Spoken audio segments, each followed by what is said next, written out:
Estudo do sinal. Eu dei o exemplo nas 3 turmas sobre o fornecedor de laranja, de maçã, né? Foi até maçã que foi usada.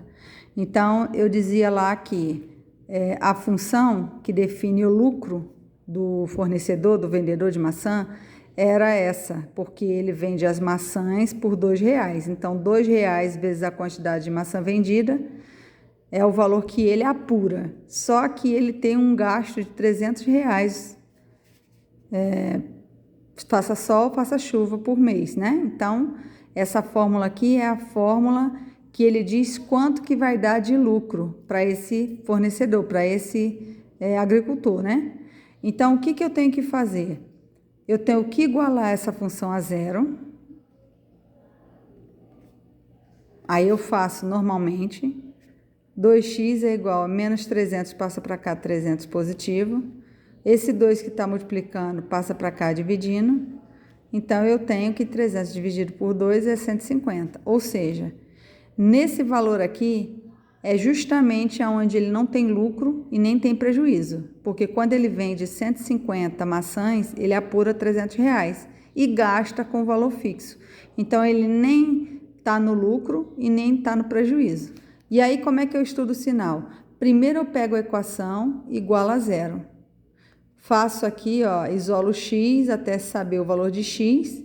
Pronto. Faço aqui, ó, o desenho do eixo x. Nesse ponto aqui, eu marco 150, que foi a raiz da equação, o zero da função, ou uma coisa ou outra, que na verdade todos os dois é a mesma coisa. O zero da função ou a raiz da função é a mesma coisa, são palavras diferentes para fazer o mesmo cálculo. E aí eu observo aqui, se essa equação ela é crescente, então o desenho, se é o eixo x, vai passar por 150 de forma crescente, tá vendo? Nesse formato. E aí os valores maiores que 150 sempre vão dar resultado da função positiva e menores negativa. Então, como é que se estuda o sinal? Primeiro passo, iguala a função que eu dei a zero. Vou gerar uma equação. Resolvo algebricamente e acho o valor de x. Esse valor de x é que vai ficar no pontinho sobre o eixo x. Eu observo se o valor de a é positivo ou negativo e desenho a função aqui. É positivo, então é crescente. Daqui para cima aumenta, daqui para baixo diminui. Então, eu estudei o sinal da função. Vou fazer uma outra aqui. F de x é igual a menos x mais 8. Ó, vamos estudar o sinal dessa função.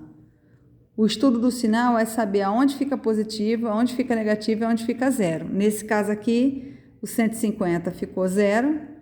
Valores acima de 150 fica positivo, porque ó, se eu substituir 151 aqui, eu vou ter R$2 de lucro. Se eu substituir 149 maçãs aqui, eu vou ter um número negativo. Vai ser menos, no caso, R$2, né? Porque ó, se eu colocar 149 vezes 2, vai ser 298. Menos 300 vai dar menos 2. Então, vai ser um número negativo da função. Ou seja, eu tenho prejuízo. Voltando para cá, como é que eu estudo? Primeiro iguala a função a zero. Acho esse valor de x, ou seja, aqui eu estou calculando a raiz da função. Eu estou calculando o zero da função. O que significa isso, professora? Eu estou calculando um valor de x que quando eu substituo aqui na função, esse resultado dê igual a zero. Por isso que eu igualo a zero, tá vendo? Que esse resultado aqui dê igual a zero. Eu tenho que achar um valor que quando eu substituo aqui, vai ficar menos esse valor mais 8 dê zero. De cara eu já vejo que é o 8, né? Por quê? Menos 8 mais 8, zero. Então, esse lado todinho fica zero. Mas vamos fazer algebricamente. Passo quem tem x para um lado, deixo quem tem x de um lado, passo para o outro quem não tem, que no caso aqui é 8, então vai ficar menos 8. Multiplico por menos 1, porque aqui menos x eu tenho que fazer isso, então vai ficar x igual. Se eu faço isso aqui, eu faço esse com menos 8. Então vai ficar 8, x igual a 8. Justamente era o valor que eu tinha falado ali em cima. Então, o que significa esse 8, professor? Esse 8 é o valor de x que quando eu substituo aqui e faço o cálculo, isso tudo aqui dá zero. Por isso que a gente chama o zero da função ou raiz da função. E agora, para estudar o sinal? Faço a linhazinha do x, observo se é crescente ou decrescente. No caso aqui é decrescente, por causa do sinal negativo. Então, o desenho é assim. Esse ponto aqui é justamente o 8, porque é a raiz da função. Daqui para cima, ó, são os valores positivos de x, que, aliás, os valores positivos de y, que são os valores de x, que quando eu substituo na função, fica um valor positivo.